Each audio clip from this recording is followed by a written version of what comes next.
Thank you father. ഇടവകയുടെ വാർഷിക report അവതരിപ്പിക്കുന്നതിനായി പ്രതിനിധി യോഗം സെക്രട്ടറി ശ്രീ ഫ്രാൻസിസ് സിയറിനെ ക്ഷണിക്കുന്നു.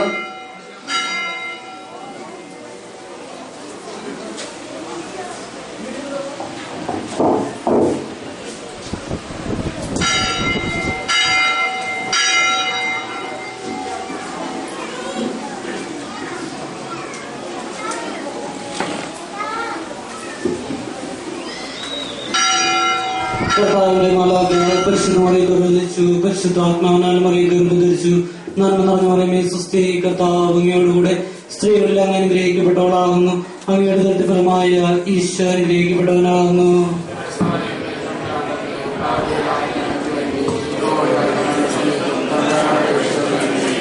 ഇതാ കർത്താവിന്റെ ദാസേ, നിന്റെ വചനം എന്നിലാവട്ടെ. നന്മ നിറഞ്ഞ മറിയമേ സ്വസ്തി, കർത്താവ് അങ്ങയോടുകൂടെ സ്ത്രീകളിൽ അങ്ങ് അനുഗ്രഹിക്കപ്പെട്ടവളാകുന്നു.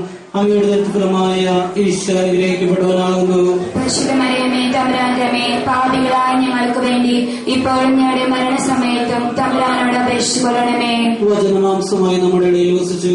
നന്മ നിറഞ്ഞ മറിയമേ സ്വസ്തി, കർത്താവ് അങ്ങയോടുകൂടെ സ്ത്രീകളിൽ അങ്ങ് അനുഗ്രഹിക്കപ്പെട്ടവളാകുന്നു. അങ്ങയുടെ ദൃഢഫലമായ ഈശോ അനുഗ്രഹിക്കപ്പെട്ടവനാകുന്നു. പരിശുദ്ധമറിയമേ തമ്പുരാന്റെ അമ്മേ, പാപികളായ ഞങ്ങൾക്ക് വേണ്ടി ഇപ്പോഴും ഞങ്ങളുടെ മരണസമയത്തും തമ്പുരാനോട് അപേക്ഷിച്ചുകൊള്ളണമേ.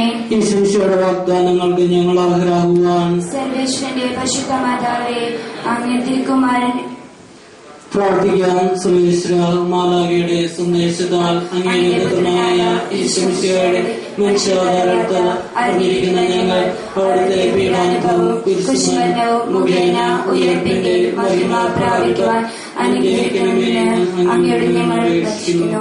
ആമേൻ. പിതാവിനും പുത്രനും പരിശുദ്ധാത്മാവിനും സ്തുതി. ആദിയിലെ പോലെ എപ്പോഴും എന്നേക്കും ആമേൻ. പിതാവിനും പുത്രനും പരിശുദ്ധാത്മാവിനും സ്തുതി.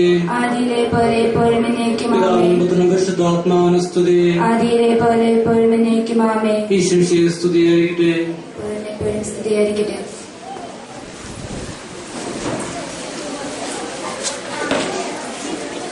(2010, 2011, 2012 വർഷങ്ങളിലെ അഡാട്ട് നിത്യസഹായ മാത ഇടവക റിപ്പോർട്ട്.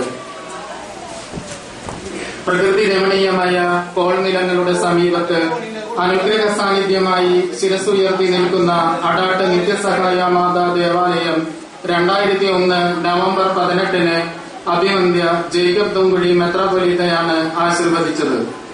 നിങ്ങൾ എന്നെ തിരഞ്ഞെടുക്കുകയല്ല, ഞാൻ നിങ്ങളെ തിരഞ്ഞെടുക്കുകയാണ് എന്ന തിരുവചനം അനുസരിച്ച് ഈ പ്രദേശത്തെ ദൈവജനത്തിന്റെ ആത്മീയവും ഭൗതികവുമായ അഭിവൃദ്ധിക്ക് വേണ്ടി ദൈവനിയോഗത്താൽ അഭിവന്ദ്യ ആൻഡ്രൂസ് താഴത്ത് മെത്രാപൊലീത്ത 2010 ജൂലൈ 3 അഡാട്ട് നിത്യസഹായ മാതാ ദേവാലയത്തെ സ്വതന്ത്ര ഇടവകയായി ഉയർത്തി. ക്രിസ്തീയ സ്നേഹത്തിന്റെയും കൂട്ടായ്മയുടെയും ആത്മീയ ചൈതന്യത്തിന്റെയും നിറകുടമായി വളർന്നുകൊണ്ടിരിക്കുന്ന അഡാട്ട് ഇടവകയുടെ പ്രഥമ ഇടവക ദിനവും മതബോധന ദിനവും ആചരിക്കാൻ ദൈവം അവസരമൊരുക്കിയിരിക്കുകയാണ്. പിടക്കോഴി തന്റെ കുഞ്ഞുങ്ങളെ ചിറകിൻ കീഴിൽ എന്ന പോലെ ഈ ഇടവകയെ നയിക്കുകയും വഴി നടത്തുകയും ചെയ്യുന്ന നല്ല ദൈവത്തിനും ഇടവക മധ്യസ്ഥയായ നിത്യസഹായ മാതാവിനും നന്ദിയും മഹത്വവും അർപ്പിക്കുന്നു.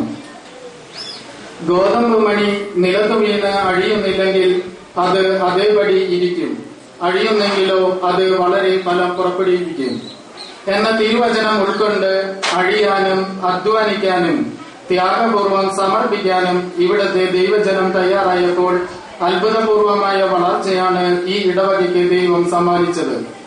ഇടവക പ്രഖ്യാപനത്തിന് ശേഷം 2010 നവംബർ 6, 7 തീയതികളിൽ നടന്ന ഇടവക മധ്യസ്ഥയായ നിത്യസഹായ മാതാവിന്റെ പ്രഥമ തിരുനാൾ ആത്മീയതയുടെയും കൂട്ടായ്മയുടെയും ജീവകാരുണ്യ പ്രവർത്തനങ്ങളുടെയും നേർസാക്ഷ്യമായിരുന്നു.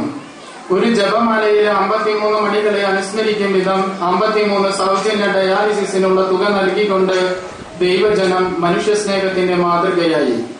ഇടവകയുടെ വളർച്ചയ്ക്ക് നിർണായക സ്വാധീനം ചെലുത്തിയ reverend father Francis Karipperi, reverend father Paulson Palathingal, reverend father Clement Vazhaparambil, reverend father Johnny Antony Parekkattu എന്നിവരെ സമാദരിക്കുകയും ഇടവകയിലെ സമർപ്പിതരെ ഒരുമിച്ച് കൂട്ടുകയും ചെയ്ത് പ്രഥമ തിരുനാളിനെ മാറ്റുകൂട്ടി. ഈ അവസരത്തിൽ ഇടവകയെ നയിച്ച മുൻ വികാരിമാരെയും ഹോളി ഫാമിലി സിസ്റ്റേഴ്സിനെയും നന്ദിയോടെ അനുസ്മരിക്കുന്നു. അടാട്ട് ഇടവകയുടെ ആത്മീയവും ഭൗതികവുമായ വളർച്ചയ്ക്ക് തുടക്കം കുറിച്ചത് ഈ ദേവാലയത്തിന്റെ തിരുമുറ്റത്ത് സ്ഥാപിക്കപ്പെട്ട നിത്യസഹായ മാതാവിന്റെ കപ്പേളയിലൂടെയാണ്. 2010 ഫെബ്രുവരി 14 മോൺസിംഗർ റാഫേൽ വടക്കൻ ജാതി മതഭേദമന്യേ എല്ലാവർക്കും ആശ്രയമായ ഈ കപ്പേള ആശീർവദിച്ചത്. അടാട്ട് ഇടവക ചരിത്രത്തിലെ